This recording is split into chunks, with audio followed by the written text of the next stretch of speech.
Sponsored by Bet365.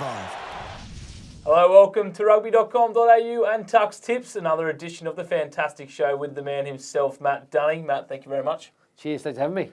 And of course, the Wallabies are looking for back-to-back wins after finally getting on the board last weekend against the Springbok up in Brisbane. Matt, it was great to finally get a W. Fantastic for the Wallabies to finally get a win. Not the greatest performance, but they gave the Springboks quite a start at 14-3. But they fought back in, they kept their composure and slugged out a good win. Some really impressive performances. I thought Quade Cooper was outstanding again. And the Wallabies over in Perth, looking for their second win on the trot, this time taking on Argentina. Michael Check has made just the one change to the team, Rob Simmons coming in at number 4. It seems to be the pattern at the moment. I don't know if Chex was resting a few of the second rowers or he's just got a bit of a rotation policy at the moment. You know, Simmons out, Kane in, Coleman in. It's just a bit of a revolving door. But the Pumas haven't got the greatest line out, but their scrum is exceptional, so the guys will need to play well. The rest of the side obviously looks strong after last week's win. Quade and Genya together again. They were great last week, and I think they'll do the same thing this week.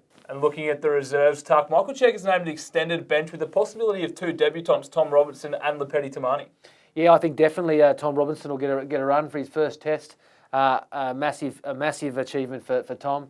Not the biggest prop, but a very, very good scrummager. And to have that test debut against Argentina, renowned scrummaging nation, he'll be chomping at the bit. So a great chance for him. And one player in the Wallabies lineup still finding his feet in what is possibly an unnatural position for him, and number 12 is Bernard Foley. Yeah, I thought Bernard played well last week. Not outstanding, but you know, you've got to give him a bit of time there, moving from 10 to 12. Thought he was really good. He definitely got the ball in the hands of Karevi, who I love to see run the ball. I think he could be one of our best performers in years to come. So having Foley there, getting the ball to Karevi more often, and Israel Folau is needed. Looking now at the opponents, Tuck, and what do you think of the Argentinian lineup? Well, you look at the Argentinian side last week, and for 50 minutes they were in that game. They were down by 2, and they were leading at parts of the game. In the last 30 minutes, the Kiwis put on 5 unanswered tries. So we know that they're a good side. It's whether they can keep it for the full 80. They've got a very good side. They're still missing Thomas Lavini in the second rower, who adds a lot to their line out. So without him, they've still got to struggle there.